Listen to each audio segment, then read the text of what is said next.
We've got, is it Stage Man? Yeah, Stage Man here. How you doing? Pretty good, pretty good. I've been watching your videos. I find you guys interesting, and I wanted to call in, make comments on a couple of topics that you guys had talked about. It appears that some of the conversation isn't taking into consideration certain topics such as physics or biology. I heard that you have a physicist there. Yeah, he's sitting right here. Fantastic. I don't know what your experience is as a physicist, or if you are, in fact, a graduate of your discipline, and if you're working in the field. But aside from that, God can be proven conclusively via physics and biology. Okay. That being that... Define God and make your case. Excuse me? Define God and then make your case. Prove that God exists with physics and biology. Oh, I am. Well, you got to define God first. No, I don't have to define God. How are you going to say that physics and biology prove something that you haven't defined? Well, because if you listen to the evidence, you'll see that there has to be a God. No. And the evidence is that you're assuming some definition. You're assuming some definition of God in order to make that statement at all. No. Well, listen. Yes, to the you evidence, have and then to. You make your own conclusion. No. Stop. If you say that physics proves that there has to be a God, you have some working definition of God in order to make that claim at all. And I want to know what it is. God is the being that is outside of time and space that created time and space. You as a physicist know that time is quantitative. It has already been conclusively proven that time is quantitative in physics. So if time is quantitative, it has a beginning, it has an end. That being the case, God is outside of time and space. He inhabits eternity, something that man cannot comprehend.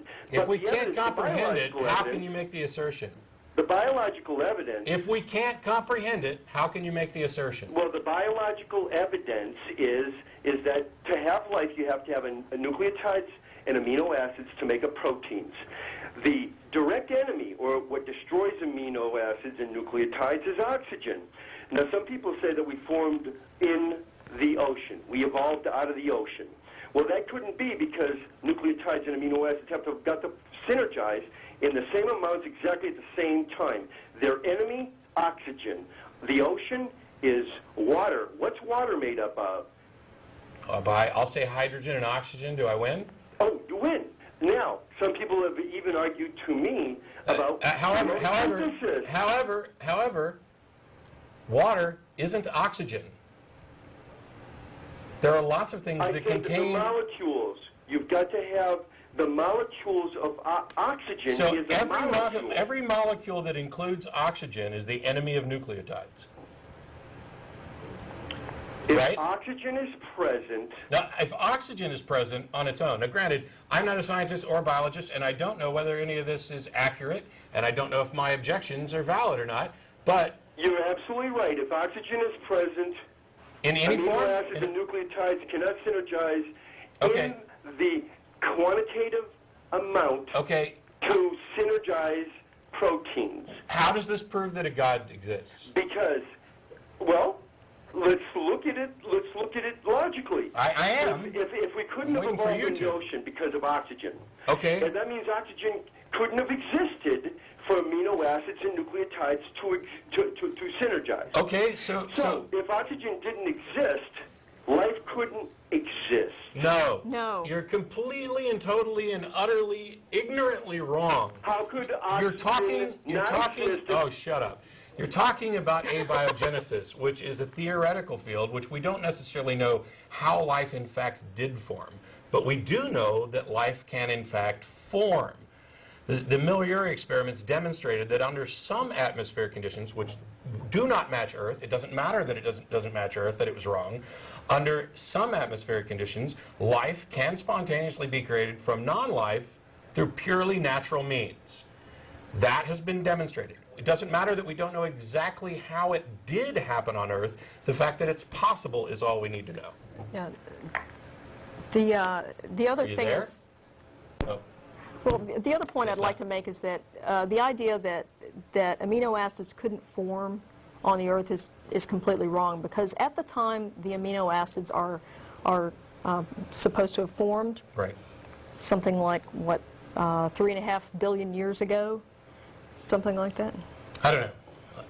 I know the age of the Earth is roughly 4.5 billion years, Yeah, so say 4 billion years ago, but amino I think acids it's started to... exactly closer to 1 billion years ago. I think Well, that there this was a longer is period of nothing. the amino acids. Okay. Okay, so By the way, if we can, put up a link to Talk Origins, where these questions are actually addressed by people who know what the hell they're talking about. yes, because I this one's don't, actually and he addressed. Okay, actually, oxygen didn't exist on the Earth at that time in the same concentration that it does now. So amino acids could have formed in that environment. And the reason we didn't have a highly oxygenated environment is because plants hadn't evolved yet. Yeah.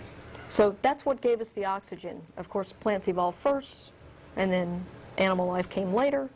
But the big point is that, I should say and I'll just go ahead bacteria. and pretend like he stayed on the line to defend himself. Whatever argument he ended up making is one big argument from ignorance. It's a logical fallacy. It's basically saying, life couldn't have possibly formed this way, therefore God did it. No, the only thing you've demonstrated, even if you were correct, and you're not, even if you were correct, the only thing you demonstrated was that life couldn't form in that specific way that you've eliminated. You haven't eliminated all possibilities. You've just said, I can't think of any other way it could have been done, therefore God did it. I can't think of any way this could have happened, therefore some being existing outside of space and time must have done it by magic. Sorry, it doesn't work that way.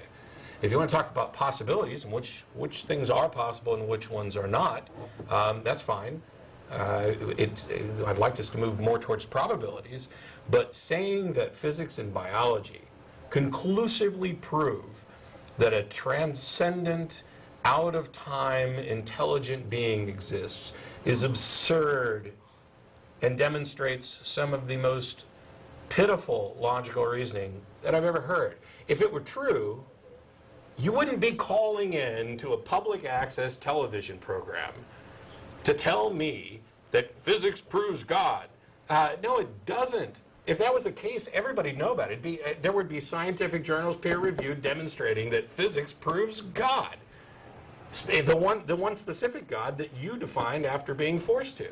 It's not the case. I realize you want it to be the case. I realize you can't think of anything better. I realize that you've spun yourself around with this potential paradox, and the only solution you can come up with is Magic Man, but that don't make it so. Sorry. Yeah, it's just a failure of understanding of the current state of science on this. Anything from our physicist? No?